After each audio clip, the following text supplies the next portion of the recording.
Number 22, Kevin Garnett. 4-time first-team All-NBA, 3-time second-team All-NBA, 2-time third-team All-NBA.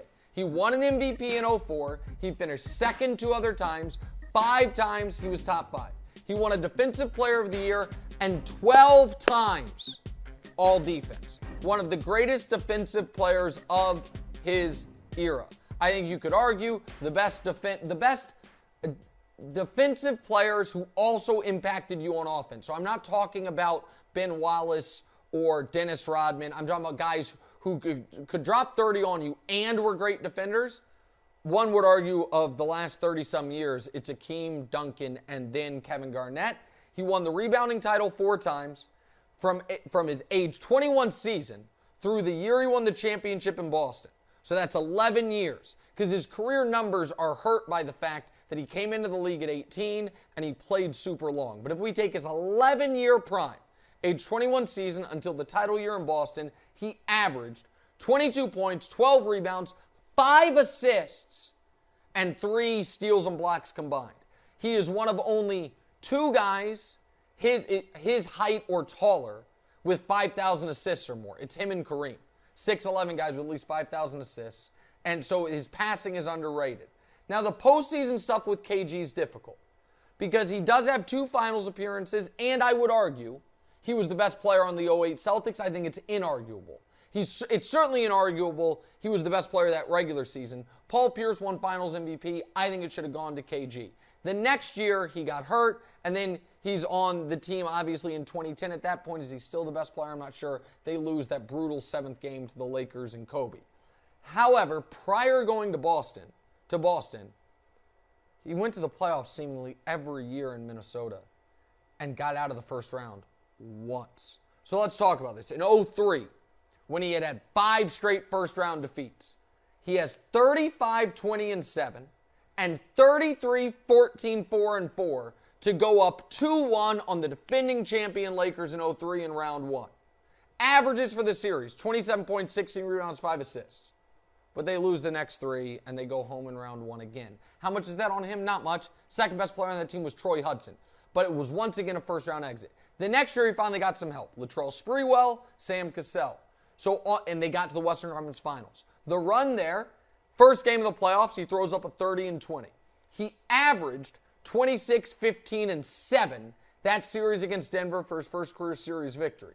Then the Western Conference semifinals faces a Game 7 against Chris Webber in Sacramento. Keep in mind when I tell you these numbers for this Game 7, the final score was 83-80. So 83 points his team scored. In that game, he had 32 points, 21 rebounds, 2 assists, 4 steals, 5 blocks. In a game that was 83-80. He carries them to the Western Conference Finals, averaged for that series 24, 15, and 4 overall to get to the conference finals. In the Western Conference Finals, they're in rough shape. They're playing the Lakers. That's going to be a tough matchup for them. Now, Shaq only averaged like 20 points in that series. KG defended them well. And he had 30 and 19 down 3-1 to force a Game 6, but they were never winning that series. And then he misses the playoffs for 3 straight years until he goes to Boston. On that run to the title in Boston, however, he had 26 and 16 in Game 5 against LeBron in Cleveland in round 2. He had 20 and 11 average for that series against LeBron in Cleveland. In the conference finals, in Game 5, he had a 33 and 7 to go up 3-2 on Detroit. And in the title-clinching game, the anything is possible game, had 26 and 14 for the finals, averaged 18 points, 13 rebounds, 3 assists, and I think should have been finals MVP. Had the all-time great anything is possible moment. One of the greatest defenders ever, one of the greatest prep-to-pro players ever. We're talking about high schoolers to go pro. It's got to be LeBron, Kobe, Moses, KG. Those are your top 4 by a mile. He also, his relentlessness probably worked against him. He was so intense, I think it probably hurt him a bit. I give him a slight bonus point for underrated acting performance and Uncut Gems. 22nd greatest player of the last 50 years, one Kevin Garnett. We have a caller on Garnett before we move on.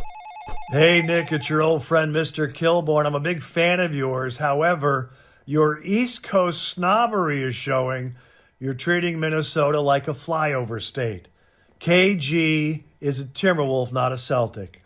Obviously, he had the team championship in Boston, but individually, he was the league MVP in Minnesota, and he had his best years as a Timberwolf. Just a quick heads up. Also, if Larry Legend is not in your top 5, this list is not legit. It's what we call a debacle. Thanks for listening, Nick. Proud of you. Well, look at Craig Kilborn there. First of all, I didn't know he was my old friend. We've never spoken, but I now say we are friends. That was exhilarating. That was exciting. Second of all, there's no East Coast snobbery. I'm from Kansas City, Missouri. I am Midwestern born. And KG, I wanted to have him higher. And I'm not going to reveal the other people on the order of the people on the list. But was KG better than Barkley? Was he better than Dirk? Dirk, some will argue, Dirk has the 6th most points ever. Dirk's championship, he didn't have Paul Pierce and Ray Allen with him. I love KG, 22. I'm very comfortable with his spot there. Hey, thanks for watching. Hit the subscribe button to get more from the show, and make sure to click the bell to get notified every time new content drops. Check out full episodes of What's Right wherever you get your podcasts, or just click the link in the description below.